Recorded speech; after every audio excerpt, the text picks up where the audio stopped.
Bismillahirrahmanirrahim. Assalamualaikum warahmatullahi wabarakatuh. Baik, perkenalkan di sini saya Ilham Rosyadi dari kelas PAIJ dengan NIM 201300315.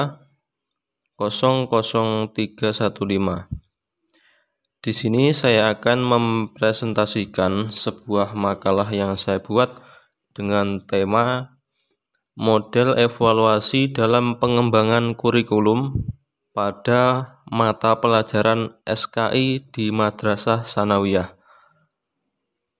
Baik, langsung saja teman-teman. Di sini kita akan masuk kepada poin yang pertama, yaitu konsep pembelajaran sejarah kebudayaan Islam.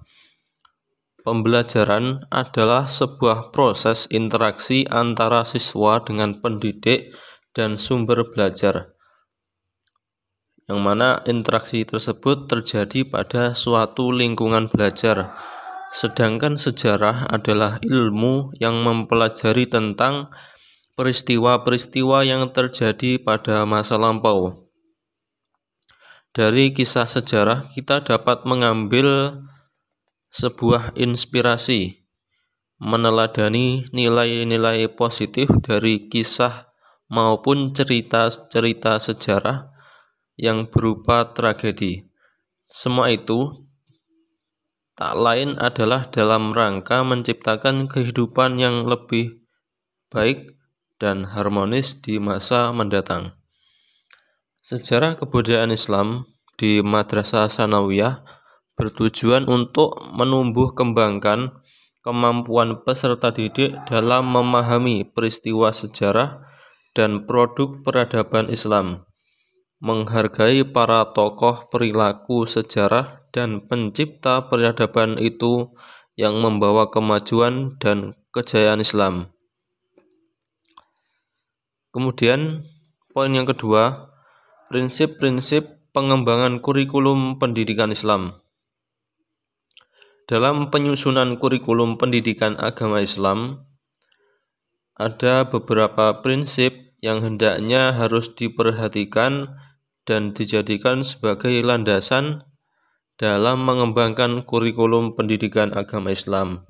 Nah, prinsip-prinsip tersebut antara lain adalah pertama, prinsip relevansi, di mana dalam konteks ini hendaknya pengembang kurikulum memperhatikan situasi dan kondisi lingkungan sekitar yang disesuaikan dengan kebutuhan peserta didik, agar nantinya dalam penerapan kurikulum peserta didik dapat bermanfaat bagi dirinya di masa yang akan datang.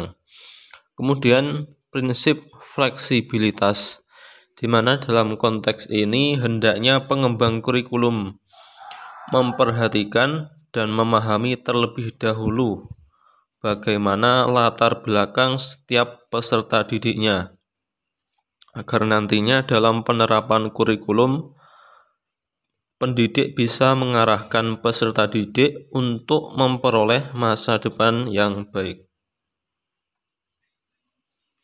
Kemudian yang ketiga, prinsip kontinuitas, di mana dalam konteks ini pengembang kurikulum pendidikan agama Islam memahami dengan detail bahwa proses belajar mengajar bersifat kesinambungan dan kurikulum pendidikan agama Islam juga haruslah bersifat terus-menerus.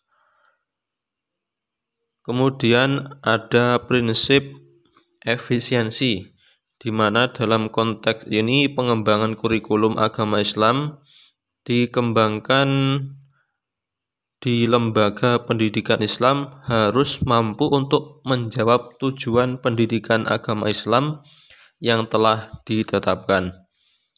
Kemudian yang terakhir, prinsip praktis, di mana dalam konteks ini pengembangan kurikulum membutuhkan waktu, biaya, alat peraga, dan tenaga. Maka dalam pengembangannya tidak hanya berfokus pada kesempurnaan, melainkan harus praktis yang disesuaikan dengan kemajuan dan perkembangan ilmu pengetahuan dan teknologi di masa yang akan datang. Kemudian poin yang ketiga, fungsi dan tujuan evaluasi pembelajaran sejarah kebudayaan Islam.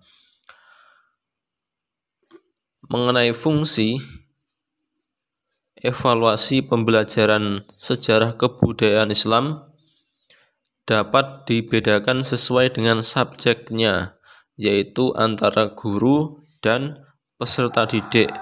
Pertama, fungsi evaluasi pembelajaran bagi guru adalah untuk memperbaiki proses pembelajaran berikutnya dengan tetap berpijak pada temuan baik berupa kelemahan atau kekuatan proses yang sedang berlangsung guna perbaikan proses pembelajaran berikutnya.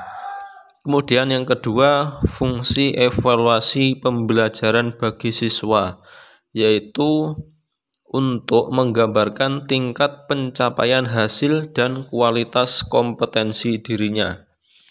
Sedangkan mengenai tujuan evaluasi terbagi menjadi dua tujuan umum dan tujuan khusus. Tujuan umum adalah bertujuan untuk memperoleh data pembuktian. Kemudian tujuan khususnya adalah untuk memberikan rangsangan kepada peserta didik dalam menempuh program pendidikan, serta bertujuan untuk mencari dan menemukan faktor-faktor penyebab keberhasilan atau ketidakberhasilan peserta didik dalam melaksanakan proses pendidikan. Kemudian poin yang keempat, teknik evaluasi pembelajaran sejarah kebudayaan Islam. Ada beberapa teknik evaluasi yang dapat dilakukan secara komplementer yang disesuaikan dengan kompetensi yang dinilai dalam mata pelajaran sejarah kebudayaan Islam. Maka teknik penilaian yang dimaksud antara lain adalah pertama, tes atau ujian, kemudian tes praktik atau kinerja, observasi, penugasan, portofolio, proyek, produk atau hasil karya, jurnal, dan evaluasi diri. Kemudian poin yang terakhir, model-model evaluasi pengembangan kurikulum dalam mata pelajaran sejarah kebudayaan Islam. Dengan mempelajari secara intensif tentang model, seorang evaluator dapat lebih mudah memahami dan kemudian mengembangkan evaluasi dalam konteks yang lebih luas, yaitu bidang pendidikan.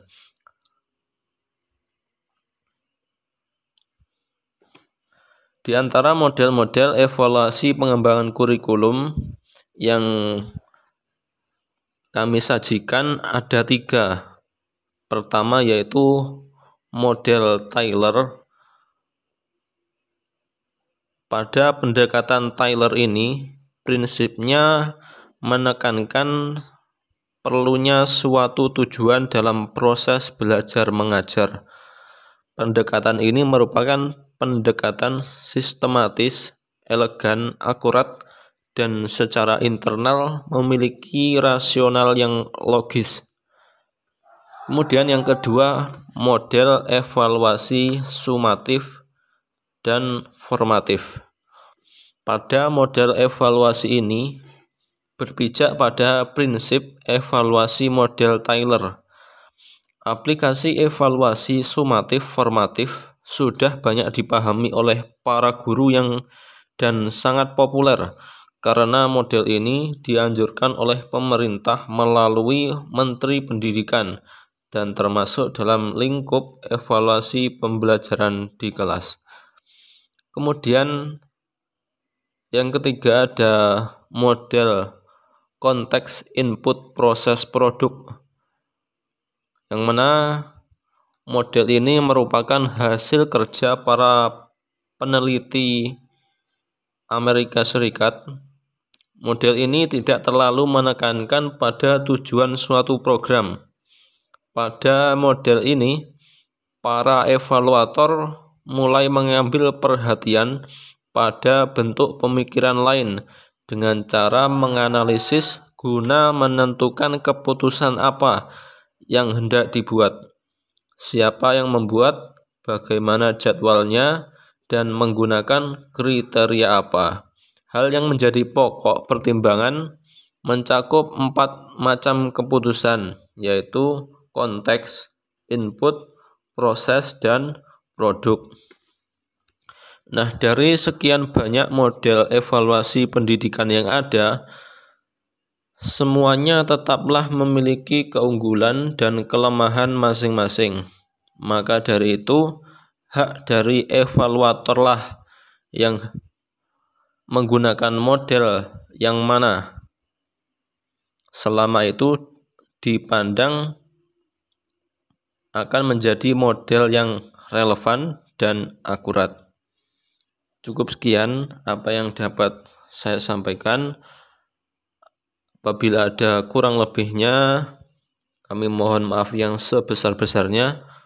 Akhirul kalam, wassalamualaikum warahmatullahi wabarakatuh.